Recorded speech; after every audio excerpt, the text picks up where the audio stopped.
최근 고고학계에서는 고조선이 새로운 핫 이슈로 부상하고 있습니다. 기원전 수백, 수천여 년 전부터 있었던 신화 속의 옛 국가로 여겨져 왔던 고조선이라는 나라가 각종 세계 고고학의 발굴로 인해 분명 실제했었던 역사일 뿐 아니라 각 국가들의 토속 신화 속에 등장하는 옛 이야기 등을 통해 고조선의 후예가 한반도뿐 아니라 멀리는 유럽에까지 미치고 있다는 것이 속속 밝혀지고 있습니다. 그런데 이러한 옛 고조선의 국가들의 연대가 다시금 부활할 것이라는 관측이 나오며 고조선의 직계 후예 국가인 대한민국의 가치가 점점 높아지고 있습니다. 국토전략TV? 점점 인구가 줄어가는 대한민국, 그러나 잊혀진 옛 고조선의 후예 국가들에서 한류의 영향으로 수많은 젊은이들이 대한민국으로 몰려들고 있습니다. 기원전 수세기 전 고조선이 멸망한 이후 한반도에는 고조선을 직계승한 고구려, 백제, 신라, 부여 등의 나라들이 고조선의 뒤를 이었으나 머나먼 중앙아시아, 심지어 유럽에서도 고조선의 유민들이 세운 나라로 알려진 나라들이 속속 발견되고 있습니다. 그럼 총 4개 지역들을 살펴봅니다. 첫 번째, 몽골. 고조선은 산동반도, 요동, 요서, 만주, 한반도를 아우르는 고대 국가로 알려져 있습니다. 비파형 동검, 각종 고인돌 등이 옛 고대 왕국의 실체를 증명하고 있습니다. 그뿐 아니라 중국 츠펑시, 한국어로 적봉시라는 지역에서는 고조선의 유적인 홍산 문화 유적들이 대거 발굴되면서 고조선이 원시인들이 아닌 이집트의 고대 문명, 황하 문명보다 앞선 세계 문명으로 분류될 만한 고대 문명임이 속속 밝혀지고 있습니다. 고조선이 멸망한 이후로 사만, 고구려, 백제, 신라 등의 한반도 고대 국가들이 고조선을 계승하여 큰 나라들을 이루었으나 몽골로도 고조선의 후예들이 확장해 나갔습니다. 바로 흉노족들입니다. 중국 한무제는 흉노족을 정벌할 때 고조선을 흉노의 왼팔로 서술했습니다. 흉노족은 현재 몽골의 고원지대를 중심으로 활동했던 기마민족으로 알려져 있으나 그 뿌리는 단군을 믿는 고조선의 후예들이었음이 속속 밝혀지고 있습니다.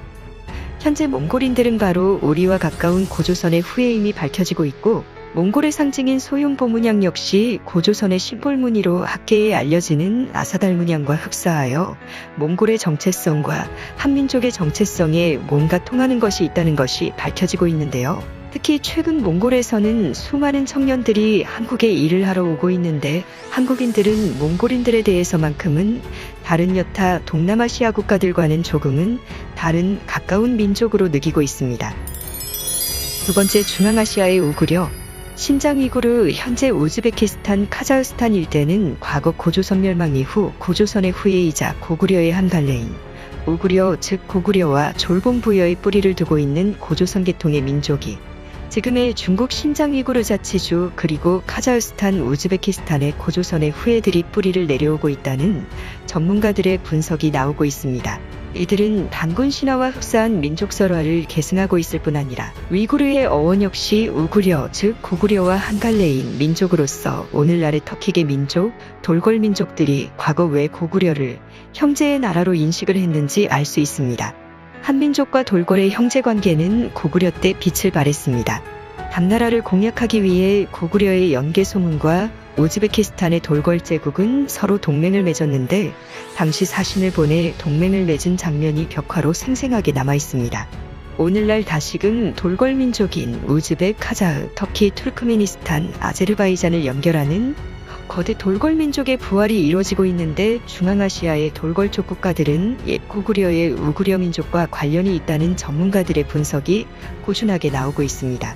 특히 고구려의 후예로 알려지는 우구려를 계승한 위구르 민족 역시 최근 중국으로부터 분리 독립을 꿈꾸고 있어 주목되고 있습니다. 특히 고구려를 계승했다는 북한은 2016년경 위구르 분리 독립 세력 ETIM 측에 총기를 밀수출하다가 중국 당국에 걸려 한때 북중 관계에 엄청난 트러블이 생긴 적이 있습니다. 이를 두고 한때 우구려, 즉 위구르와 고구려의 동맹관계가 부활하는 게 아니냐는 분석이 나온 적이 있습니다.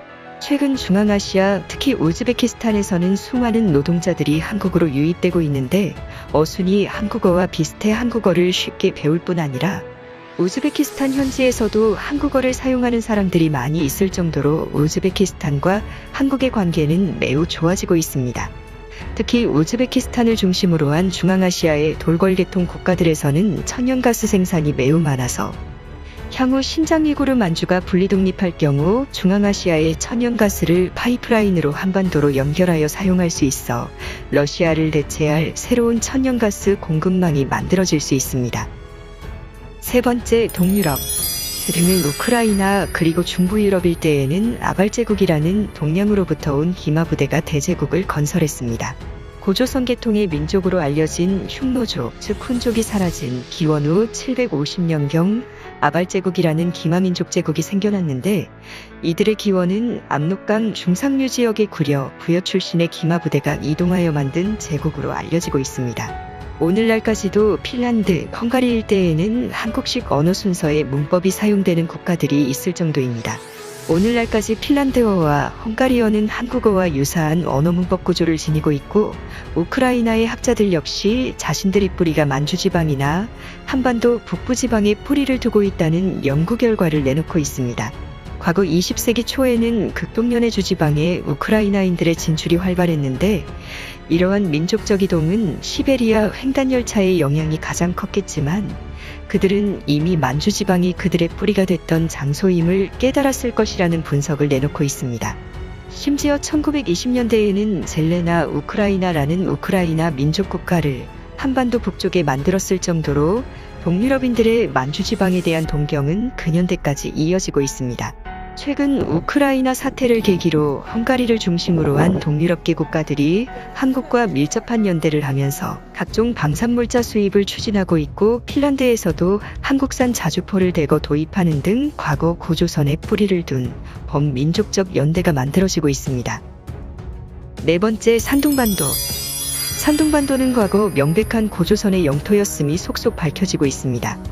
고조선의 심볼인 아사달무니의 토기가 산둥에서 대거 발견되고 있고, 고인돌은 확실한 고조선의 영토 범력을 말해주고 있습니다. 과거 산둥반도는 중국 대륙으로부터 분리된 섬이었고, 오늘날까지도 산둥반도의 인종적 특색은 한반도와 유사한 것으로 알려지고 있습니다. 가령 평균 심장이 다른 지역보다 월등히 높다거나 피부가 밝은 점, 두개골의 형태 등이 그러한데요. 중국 대륙의 최고 스타 판빙빙 역시 최근 중국으로부터의 탄압을 피해 한국에서 활동을 하고 뿌리를 내릴 것으로 알려지기 시작했는데, 판빙빙은 다름 아닌 산둥반도의 출신으로 자신은 칭다오인이라고 자랑스럽게 이야기하곤 합니다.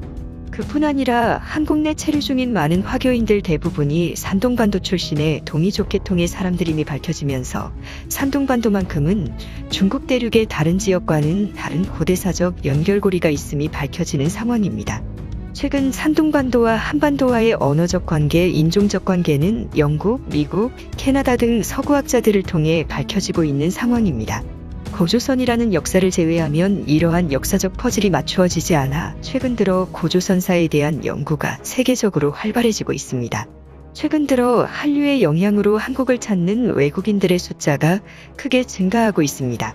이들 중에는 과거 고조선과 관련된 국가들, 특히 언어문법적으로 한국어와 유사한 외국 국가들이 많음이 속속 밝혀지고 있는데요. 과연 이들을 한민족의 친척으로 인식을 해야 할까요?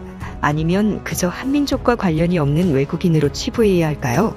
최근 일본의 몰락원 인중 주요 원인 중에는 외국인들에게 폐쇄적인 문화를 꼽고 있습니다. 외국인들에게 개방적이지 않은 일본의 문화가 결국 일본을 갈라파고스화시켰다는 분석을 내놓고 있습니다.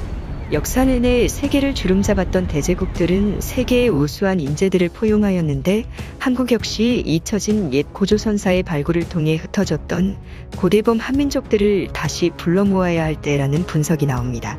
국토전략TV 오늘은 이것으로 마치겠습니다. 시청해주셔서 감사합니다.